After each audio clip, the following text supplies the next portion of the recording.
¿Qué onda, gente?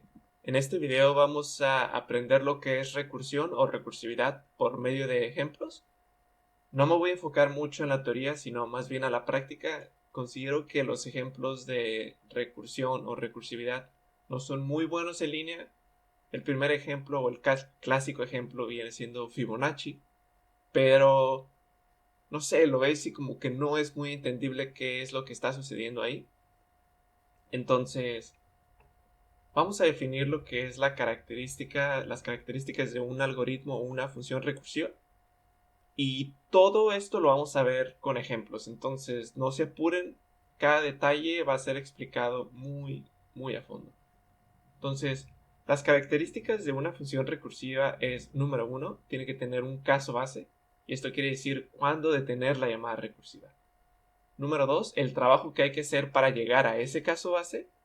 Y número 3, la llamada recursiva en sí. Ahora, ¿qué quiero decir con estos 3 puntos? No se preocupen mucho en tratar de entenderlos en este momento si es que son conceptos muy confusos, lo vamos a ver con código. Pero hay que recordar que el secreto de la recursión es tratar de dividir un problema en subproblemas. Básicamente se trata de resolver la unidad en vez del conjunto. Y yo creo que un muy buen ejemplo para entender esta parte es, imaginemos que un profesor nuevo llega a un aula de clases y existen 3 alumnos nada más, uno sentado detrás del otro. Entonces el profesor llega y dice, por favor, escriban su nombre en esta hoja de papel. Ahora, podríamos hacer varias cosas para resolver este problema. Uno sería que el profesor le pregunte usuario por usuario o alumno por alumno. Número 2 sería que el profesor entregue la hoja al alumno de enfrente y él escriba todos los nombres. O número 3, podría el profesor darle la hoja al alumno que está enfrente, el alumno que está enfrente escribe su nombre, se lo pasa al de atrás, el de atrás escribe su nombre y se lo pasa al tercero, y una vez que el tercero escribe su nombre, se lo regresa al segundo, y después el segundo se lo regresa al primero, y el primero se lo regresa al profesor. Es como ir y venir. Y esto es, yo creo que el ejemplo más similar que podemos encontrar en la recursión. Y ahora vamos a verlo esto con código y van a ver que este ejemplo que acabo de explicar aplica bastante. Y de esta manera, en vez de resolver el problema que era escribir el nombre de todos los alumnos, intentamos resolver la unidad que es que cada alumno escriba su nombre y después el resto sea problema de alguien más, por así decirlo. Y vamos a ver ejemplos de esto. Por ejemplo, imprimir los números del n al 10. Ahora, ¿es esto eficiente de manera recursiva? No. Honestamente es más para entender el concepto de la recursividad y poder ver los 3 puntos que acabo de mencionar anteriormente. Pero simplemente tengan esto en cuenta. Entonces, dijimos 3 ejemplos. Uno sería que el profesor escriba los 3 nombres o que el primer alumno escriba los 3 nombres, ¿cierto? Entonces, por ejemplo, si quisiéramos imprimir del n al 10, podríamos hacer print n y después print checar es n igual a 10 o n menor a 10. Si es así, imprimimos n más 1 y después checar si n más 1 es menor a 10. Pero desde ahí el algoritmo ya está siendo muy complicado porque está intentando hacer más de una cosa. Hay que pensar en el ejemplo número 3 que les di, que es yo como alumno recibo la hoja de papel, escribo mi nombre y después le doy el problema de terminar la hoja de papel a alguien más y yo después voy a recibir el resultado y lo tengo que regresar a alguien más. Ahora, ¿cómo pongo esto dentro de código? Por ejemplo, aquí, si quiero imprimir en este caso estoy enviando un 8, del 8 al 10, sé que lo primero que tengo que hacer es imprimir n, ¿cierto? Ahora, si corro esto, funciona, 8. ¿Y qué es lo que tendría que hacer ahora para imprimir el 9? Pues bueno, de nuevo, vamos a hacer n más 1. Pero aquí es cuando ya estoy tomando la responsabilidad de alguien más. ¿Qué es lo que podría hacer para de manera recursiva yo poder resolver este problema? Pues bueno, si yo ya sé que el resultado que estoy buscando, el siguiente resultado es n más 1, lo que puedo hacer es mandar a llamar la misma función que su responsabilidad es simplemente imprimir el valor que recibió actualmente y pasarle la responsabilidad a la siguiente función. Entonces, si estoy en 8 y quiero imprimir el siguiente valor, ¿qué es lo que tendría que enviarle a la función? Pues n más 1. ¿Por qué? Porque n más 1 sería 8 más 1 y la siguiente función va a imprimir 9. Ahora, ¿qué sucede si corro este programa? Llegó hasta 1003 y creo que hasta arriba marcó un error. Así es. El error se llama recursion error. Ahora, ¿por qué se debe este error? Vamos a intentar entender el output para ver qué fue lo que sucedió. Se imprimió a 8, 9, 10 y llegó al objetivo, pero siguió imprimiéndose 11, 12, 13, 14, 15. Ahora, imaginémonos de nuevo el ejemplo que mencioné, el tercer ejemplo, en donde un alumno le pasa la hoja al alumno de atrás y continúa así. ¿Qué es lo que tendría que hacer el último alumno para darse cuenta que pues es la última persona? Supongamos que ese alumno pasa la hoja a la silla de atrás, pero resulta que no hay nadie. En este caso lo que tengo que hacer es encontrar alguna manera en la cual yo pueda detectar de, ¿sabes qué? Yo después de que hice lo que tengo que hacer, ya no hay nada más que hacer. ¿Cómo podría hacer esto? Si queremos hacer esto en un for, haríamos un for i es igual a n y mientras i sea menor a 10, perdón, mientras i sea menor o igual a 10, ¿cierto? Entonces, ¿cómo nos encargamos de que una vez que llegue a 8, 9, 10 y llegue a 11 se detenga? Lo que vamos a hacer es un if aquí, si n es mayor a 10. Simplemente no retornamos nada.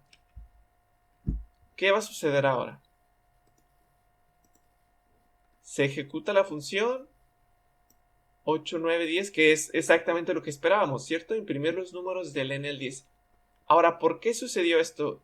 Vamos a usar el debugger para verlo paso a paso. Si ya tienes un poco de idea de recursión, no te desesperes, porque estoy explicando muy a fondo. Este es más para la gente que en serio no tiene idea de esto. Ahora, llega la función imprimir con n valor a 8 y dice, ¿es 8 mayor a 10? ¿No lo es? Entonces, ¿sabes qué? Imprime el valor. Aquí está 8 y vas a llamar a la función n más 1, que es básicamente de nuevo el ejemplo de las sillas. Dice, ¿eres el último alumno? No. Entonces, ¿sabes qué? Escribe tu nombre y después imprimir n más 1 sería pasa la hoja al alumno de atrás.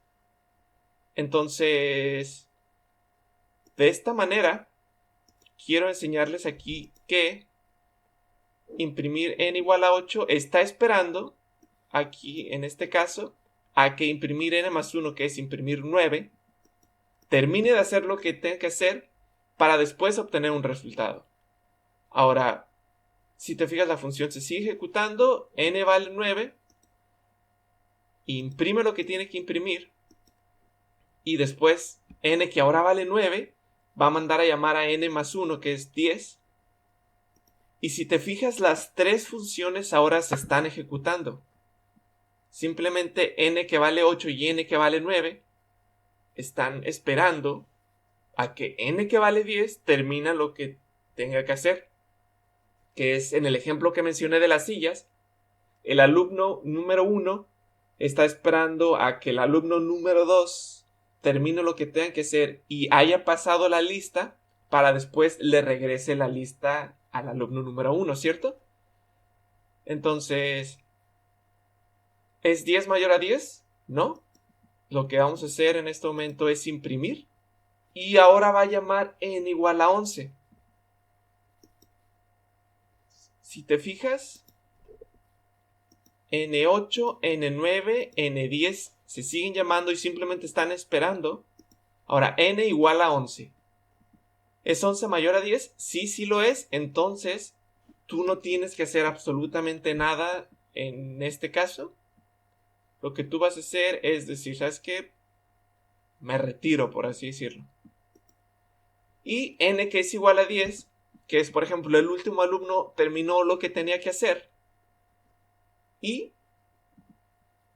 le va a pasar la hoja al alumno de adelante, que es N igual a 9, ¿cierto? Entonces, N igual a 9 dice, bueno, yo ya acabé lo que tenía que hacer. Y le pasa la hoja a N que es igual a 8 o al primer alumno. Y si puedes ver el stack de las funciones, básicamente, una vez que llega a 8, pues dice, bueno, la función que me mandó a llamar sigue haciendo lo que tienes que hacer. Y se acabó básicamente. Ahora, vamos a checar las tres características. Número 1, el caso base, ¿cuándo detener la llamada recursiva? ¿Cuándo debemos detener la llamada recursiva en este problema, que es imprimir los números del n al 10? Cuando el número sea mayor a 10, ¿es cierto?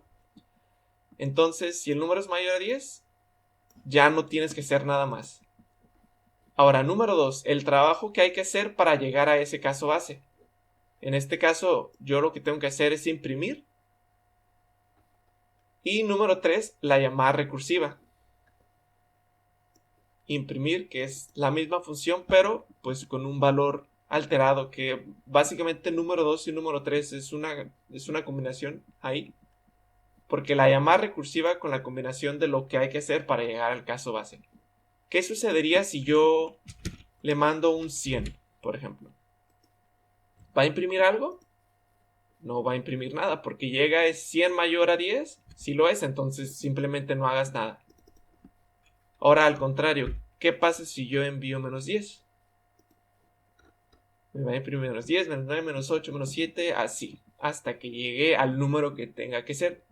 Entonces, el caso base, lo que se va a asegurar es que cumpla la condición que esta función tiene que cumplir. Y espero en este caso sea bastante claro lo que hay que hacer. Y siempre que tengas duda de cómo implementar recursión, piensa en el ejemplo que te di de los alumnos y pasar la hoja. La idea, recuerda, que es no resolver un problema en general, sino dividir subproblemas. ¿Cuál era el subproblema aquí? Que un alumno escriba su propio nombre y después le pase la tarea a otro alumno y ellos es su problema, por así decirlo. Si un alumno cometió un error de ortografía, ya no es problema del alumno que hizo su tarea bien. Ahora vamos a ver un segundo ejemplo. Iterar un array. Vamos a comentar esto. Entonces, vamos a cambiar un poco aquí el cuerpo. Vamos a llamarle esto array. Y vamos a mandar a llamar a la función primero. Iterar números. El array tiene como valores 14, 23, 54, 202, 0 y menos 31. Entonces, si imprimo el array, pues no se trata de ser gracioso, sino nada más imprimir el array tal cual, ¿cierto? Sino imprimir valor por valor. Ahora, ¿cómo vamos a lograr esto? Cuando estamos creando un loop, lo que hacemos es for i es igual a 0 hasta donde llegue la longitud del array, imprimir i que vale 0, después i que vale 1, después i que vale 2, después i que vale 3 y vamos imprimiendo sus valores. Entonces, lo que podemos hacer aquí es array igual a 0.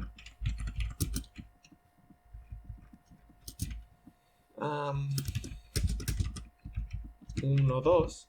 Y así sucesivamente. Si yo mando a llamar esta función, tenemos el 14, 23, 54, todo bien. El problema es que esta función está intentando resolver todo el problema, todo el conjunto. Y lo que nosotros queremos es que esta función resuelva la unidad. Queremos que, de nuevo, el ejemplo de las sillas. Le paso la hoja de papel, escribo el nombre y que sea el problema de otro. ¿Cómo podría ser ¿Cómo podría yo lograr esto? Pues yo creo que si creamos un segundo parámetro que sea i, y lo que hago es imprimir array de i, ¿qué pasaría aquí? Está requiriendo un valor, por supuesto. Entonces, ¿por qué 0? Porque 0 es el primer elemento del array. Entonces, bueno, ya me está imprimiendo 14. De alguna manera ya rompimos la responsabilidad de que la función tiene que hacer todo. Ahora, una vez más, y voy a estar repitiendo este ejemplo bastantes veces. El alumno escribe su nombre y pasa la hoja para atrás. ¿Qué es lo que tendría que... ¿Cómo aplico ese ejemplo que menciono en esto que es citar a un array? Pues lo que podría hacer es que el array imprime o la función más bien, imprime el valor actual de i y después le paso a la función que voy a llamar un i diferente. I más 1, i más 2, i más 3. Entonces, cabe destacar ahorita que me doy cuenta, el título es un poco incorrecto. En vez de iterar un array sería más bien imprimir todo un array. Pero bueno, teniendo eso en cuenta, lo que puedo hacer es iterar de nuevo, envío el array y ahora envío i más 1. ¿Qué pasa si yo hago esto? Vamos viendo, imprimió el 14, el 23, 54, 202, 0, menos 31 y después nos marcó un error. Un index error y nos está diciendo que el index básicamente se salió de la lista. ¿Esto a qué se debe? Vamos a hacer el debugger para ver a qué se debió esto. Lo primero que va a hacer es imprimir el 14 y después va a mandar a llamar array. Aquí nos está diciendo que i vale 0. Entonces ahora la función, que es una función diferente como pueden ver aquí, y ahora vale 1. Entonces imprime i que vale 1. Aquí está 23. Y después va a mandar a llamar a esa misma función, pero ahora i, que es 1 más 1, es igual a 2. Entonces la siguiente función va a valer ¿cuánto? 2. Y aquí el debugger nos da un ejemplo de los parámetros que está recibiendo. Siempre estamos enviando el array. Y ahora, ¿qué valor es en i igual a 2? Sería 54, ¿cierto? O más bien el array igual en la posición 2. 54, entonces va para abajo y nos va a imprimir el 54, así es. Y yo sigo haciendo esto. 0, 1, 2, 3, 4. Llego a 5. Me imprime el menos 31 y ahora i es igual a 6. Y si te fijas, las funciones siguen esperando, como el ejemplo que mencioné anteriormente, el alumno escribe, pasa la hoja y sigue esperando a que él le devuelvan la hoja. Él no sabe a cuántos alumnos tiene que esperar para que la hoja esté llena y se la regresen. Lo único que sabe es que le va a pasar la hoja a alguien más y ese alguien más va a hacer algo y le va a devolver un resultado. Esto es lo mismo. La función i0 está esperando que i1 se termine. La función con i que vale 1 está esperando a que i que vale 2 se termine. Y así sucesivamente. Ahora, i que vale 6. ¿Qué pasa aquí? 0, 1, 2, 3, 4, 5. El menos 31 está en el index número 5. Y ya no hay más después de eso. Entonces, al momento de intentar imprimir, ¿qué es lo que va a suceder? Está saliendo. ¿Qué va a pasar? Nos va a marcar un error. Nos está diciendo que estamos intentando acceder a un elemento del array que no existe. ¿Cómo solucionamos esto? ¿Qué es lo que necesitamos primero? Ya tenemos el trabajo que hay que hacer para llegar al caso base. Ya tenemos la llamada recursiva. En este caso, trabajo que hay que hacer para llegar al caso base, la llamada recursiva. Falta el caso base. ¿Cuál es el caso base? El caso base es cuando estamos intentando acceder a un elemento fuera de la longitud del array. Si el array tiene 3 elementos, intentamos acceder a un índice que es de 3 para arriba, nos va a dar un error. ¿Qué hacemos entonces? Hacemos si i es igual a la longitud del array, se regresa. ¿Por qué? Aquí lo que estamos diciendo, quedamos que el último índice que se llamaba, y vamos a correrlo nuevamente, pero ahora lo que va a hacer es correr dentro del if. Lo que está diciendo básicamente, aquí ya nos imprimió todos los valores, hasta el menos 31, que como pueden ver es el último. Entonces, dice si es igual a len de array, y vale 6. ¿Y cuántos elementos tenemos? 0, 1, 2, 3, 4, 5.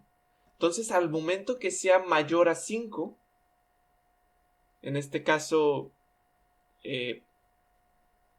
6, es cuando yo creo que una manera, de hecho, ahorita que lo pienso más seguro de implementarlo es mayor o igual. ¿Por qué? Porque podríamos enviar un valor como 50 aquí y no debería imprimir nada, así es. Entonces, de nuevo, 0. Si el valor es mayor o igual a la cantidad que tiene, a la cantidad de elementos que tiene el array, yo ya no tengo nada que hacer en esta operación.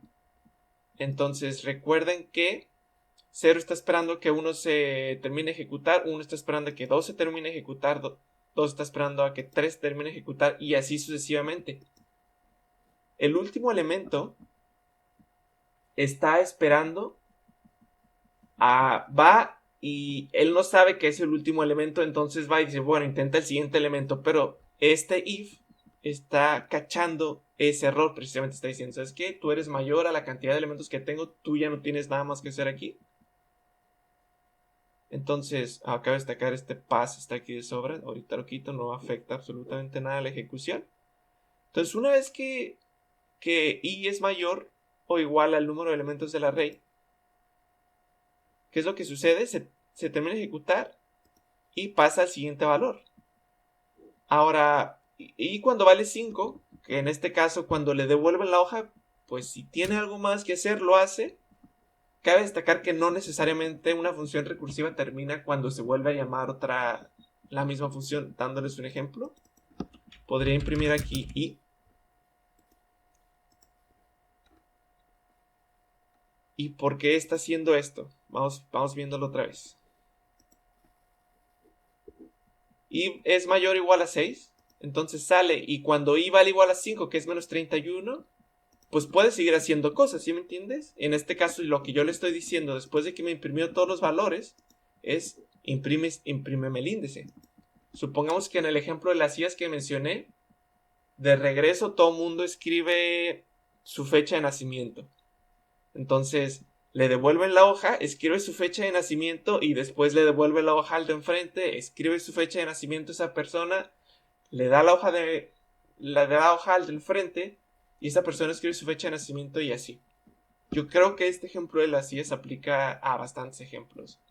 Ahora, ¿es esta la manera correcta de iterar un array? Pues puede que un for each, un for sea la manera más adecuada, pero simplemente es para entender la división de responsabilidades que hay al momento de crear una función recursiva.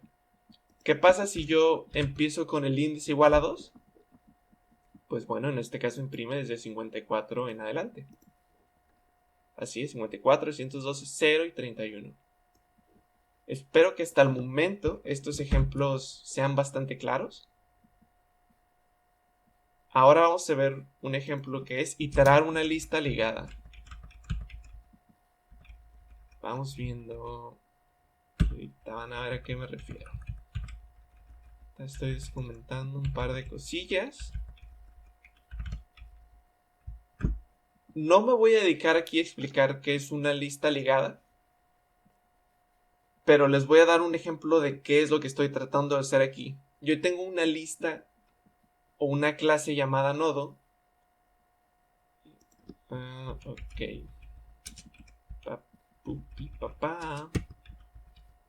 Tengo una clase llamada nodo que tiene dos valores. Una clase que tiene un valor y una clase que tiene una variable llamada next que va a apuntar a otra clase de tipo nodo. Entonces tenemos un objeto tipo A que tiene un valor que está apuntando a otra clase tipo A. Y esa otra clase está apuntando a otra clase. De nuevo, si es un poco confuso esto, no se apuren, ahorita vamos a ver un poco más a detalle. Lo que tenemos que hacer es citar una lista ligada e imprimir el valor que tiene. Ahora, estamos creando aquí un nodo con el valor 5. Tenemos 5. Y estamos diciendo, en tu valor next, tienes que apuntar a una clase con el valor 4. Y ahora, head.next, quedamos que era el nodo que tenía el valor 4. Entonces el valor 4.next, queremos que su siguiente valor sea una clase tipo nodo con un valor número 3. Y quiero que te des cuenta que esta clase con valor 3, su valor .next por el momento es none. O en otros lenguajes sería null. En Python es none. Y así sucesivamente head.next, o más bien head, que vale 5, .next, que vale 4, .next, que vale 3, .next, el valor sería 2. Y esta es la representación de eso. 5 que está apuntando a 4, 4 en su .next sería un objeto tipo 3, 3 en su .next sería un objeto con el valor .2, y 2.next te valdría none, básicamente. Y así sucesivamente 1 menos 349, y esta es la representación de eso. Entonces, dándoles un pequeño ejemplo, vamos a ver qué pasa si ejecuto esto. No debería suceder nada, pero si hago un debugger, pues tampoco sucedió nada, ¿verdad? Vamos viendo. Lo que quiero hacer es mostrarles qué es lo que tiene el valor head. Aquí está. Entonces head, quedamos que valía 5. Y en su valor .next, ¿qué es lo que va a valer? Una clase ¿de qué? De tipo nodo, que su valor va a ser 4. Y ese 4 en su clase .next va a tener otra clase que es de tipo nodo, donde su valor va a ser 3. Y ese 3 que está aquí, entonces head.next.next, esto es 3 básicamente, .next es igual a 2. Y así sucesivamente. Si tienes duda de cómo funciona una lista ligada, en cualquier lenguaje, ve y checa un tutorial de listas ligadas. El punto no es tanto ver cómo se resuelven las listas ligadas, sino esto es más bien un poco de introducción. Y lo que vamos a hacer es imprimir pues los valores, ¿no? 5, 4, 3, 2, 1 y menos 349. Iterar e imprimir. Sabemos que vamos a recibir una clase de tipo nodo, ¿cierto? Y vamos a imprimir hola. Vamos para asegurarnos que esté funcionando. Iterar, imprimir. Cualquier valor en este momento. Hola. Muy bien. Entonces vamos a enviar head aquí. Y vamos a imprimirlo. Pues es un objeto básicamente, ¿no? Un objeto de tipo nodo. Ahora, sabemos que el objeto de tipo nodo tiene dos valores. El .val y .next. ¿Qué es lo que me está pidiendo esto? Imprimir los valores de la lista ligada. ¿Qué voy a hacer? Voy en esta función intentar resolver todo el algoritmo de imprimir todos esos valores, o lo que puedo hacer, de nuevo utilizando el ejemplo de las sillas y la lista, es, ¿sabes qué? Recibo la hoja, escribo mi nombre y se lo paso al alumno de atrás. ¿Qué hago en este caso? Necesitamos imprimir el valor. Entonces node.val, imprimo el valor y le paso la hoja al alumno siguiente. Entonces a la misma función voy a mandar a llamar el mismo nodo. No, lo que voy a mandar a llamar es .next porque está apuntando a la siguiente clase. ¿Qué va a suceder aquí? Vamos a correr la función. Vamos a ejecutarla, vamos bien. Pues bueno, imprimió 5, 4, 3, 2, 1 menos 349 y nos dio un error. 5, 4, 3, 2, 1 menos 349. Y después está diciendo, ¿sabes qué? Non-type object has no attribute value. Quiere decir que non, ¿qué es esto? No tiene un atributo de tipo val. ¿Qué quiere decir con esto? Vamos a correrlo con el debugger. Y entonces iterar e imprimir recibe el nodo. ¿Cuánto vale el nodo? El nodo vale 5. Entonces imprime 5 y está diciendo, ¿sabes qué? Le voy a pasar la hoja al siguiente alumno. En este caso voy a llamar a iterar e imprimir con el siguiente nodo. ¿Dónde está el siguiente nodo? Node.next. Entonces ahora esta función está recibiendo nodo que vale 4. ¿Por qué 4? Porque 5.next es igual a este valor, ¿cierto? Entonces node.4 llama a la función y ahora está llamando node.3. Node.3 imprime y está mandando a llamar node.2 y así sucesivamente, ¿cierto? 1 menos 349. Aquí es donde se torna un poco interesante. Node recibe el valor nodo y manda a llamar al punto next. Menos 349.next, ¿qué tiene? Tiene none. Ya no es un objeto, esto es un null. Entonces cuando hago null.val es cuando Python se va a quejar. Es decir, ah caray, ¿qué está pasando aquí? Y si te fijas, la ejecución de todas las funciones va a empezar a terminar, terminar. Y después nos va a imprimir el error diciendo, ¿sabes qué? Pues none no vale nada. Entonces ahí hay un error en tu código. Basado en las características de una función recursiva, ya tengo el trabajo que hay que hacer para llegar al caso base, que es imprimir el valor que tiene el nodo. Ya estoy llamando recursivamente a la función, que es enviando el valor de node.next. ¿Qué me falta? El caso base, que es donde yo tengo que terminar la ejecución. Yo sé que 5.next es donde está 4. 4.next es donde está 3. 3.next es donde está 2. Y así sucesivamente. Pero menos 349.next está none. Ahora, yo sé que, como acabo de mostrar en la ejecución, que en algún punto yo voy a recibir un node que es igual a none. Entonces, esto quiere decir que es el final de la lista, ¿cierto? Si yo hago node es igual a none y regreso, ¿qué es lo que va a suceder aquí? Se ejecutó perfectamente. 5, 4, 3, 2, 1 menos 349 y se acabó. ¿Por qué? Porque llega de nuevo .next. Y cuando vale none, dice, pues es que yo ya no tengo nada que hacer aquí, yo no puedo imprimir ningún valor o no tengo ninguna responsabilidad. Entonces, termino mi ejecución. Y de nuevo, el ejemplo de las sillas en donde dice, una vez que terminé, pues bueno, yo le paso la hoja al de adelante con ya todos los nombres y el de adelante le va a pasar la hoja al que esa persona tenga adelante, así hasta que de nuevo llegue el profesor. Esto es lo que va a ocurrir aquí. Ahora, ¿se puede? Sé que esta pregunta va a surgir.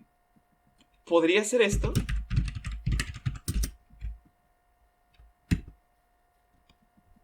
¿Qué pasa si hago este pequeño cambio? Pasa exactamente lo mismo. ¿Qué es lo que estoy haciendo aquí? Lo que estoy haciendo es dándoles un ejemplo. Un ejemplo del caso real es de que yo soy el último alumno y volteo para atrás y digo, ya no tengo nadie atrás de mí. Entonces no vale la pena mandar la hoja a una silla vacía. Entonces simplemente termino la ejecución o más bien le paso la hoja al de adelante una vez. Entonces esto es lo que está haciendo con la lista. El elemento en el que nosotros estamos iterando dice, a ver, ¿tengo un elemento que sigue después de mí? Sí lo tengo, entonces bueno, llamo a la función. Y así sucesivamente hasta que llega a menos 349 y dice, ¿tengo un elemento después de mí? ¿Está apuntando a none? O más bien lo que podría ser es, si es diferente de none, que es básicamente lo mismo, ¿cierto? ¿Tengo un elemento después de mí o es diferente de none? No, ¿sabes qué? No. Entonces, simplemente no llamo a la función y la ejecución se termina. ¿Funciona esto? Sí funciona. ¿En qué caso?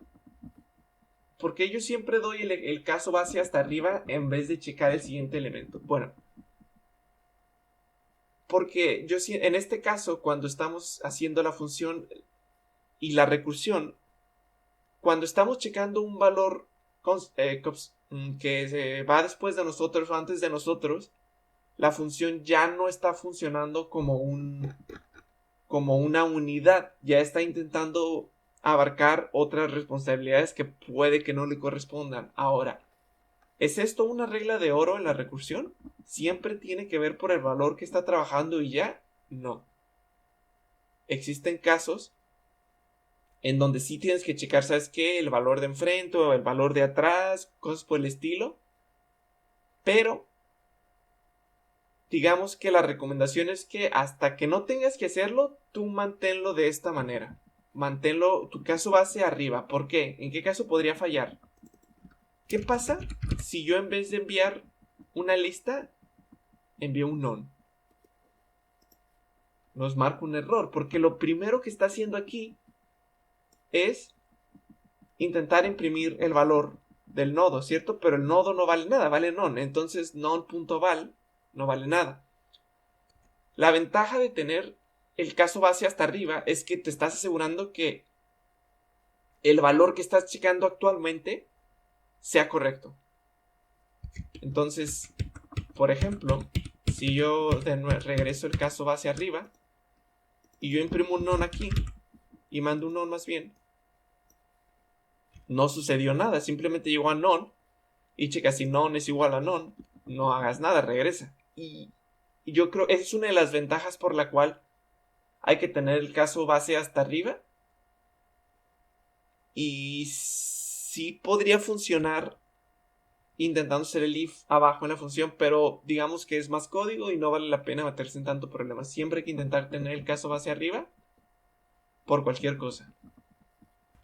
Y bueno, espero que con estos 3 ejemplos ya nos quede un poco más claro en qué consiste la recursión. Honestamente, estos ejemplos no son como para usarlos en producción o en algún programa.